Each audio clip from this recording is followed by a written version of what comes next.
د هغې نه بعد ورو سوال کړی دی چې کله باران وشي او په هغې کې سړی د جمع بین الصلاتین کوي نو په هغې ورځ باندې خو باران وي او بیا یو ملګری وایي چې سبا له مې باران نه وي نو صرف خټي نو یا په دې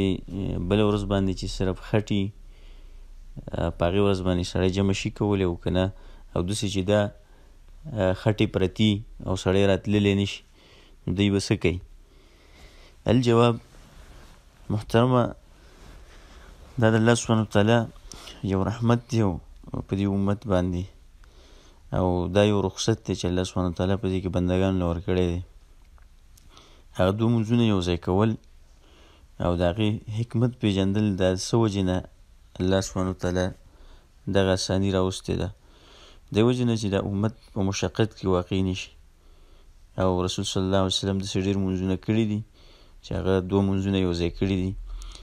نو دا د الله سبحانه وتعالی طرف نه یو رخصت دی او دا رخصت باندې عمل کول پکار دي. حدیث کې راځي ان الله يحب ان تؤتى رخصه كما يكره ان تؤتى معاصيه. الله سبحانه وتعالی دا خوښوي چې د هغه رخصتونه خلک واخلي لکه څنګه چې هغه دا بد ګڼي چې د هغه مخالفت دې وکړي او د څوک دې د هغه ګناه وکړي او د الله سبحانه وتعالی مخالفت دې وشي. ابن عباس رضی الله عنه فرمایي چې رسول صلی الله علیه وسلم جمع بین الظهر والعصر وبین المغرب والعشاء من غیر خوف ولا مطر. رسول صلی الله علیه وسلم د ماسپښین او د مازدیګر دا مونځونه یو ځای کړي دي او د ماښام او د ماسخوتن بغیر د سیارې نه او بغیر د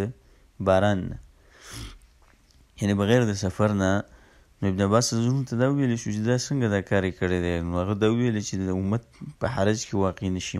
په مشقت کې واقع نه شي نو د دې وجې نه چې کله مشقت موجود وي اوس چې خټې موجودې وي په هغې کې سړی راښویږي یا داسې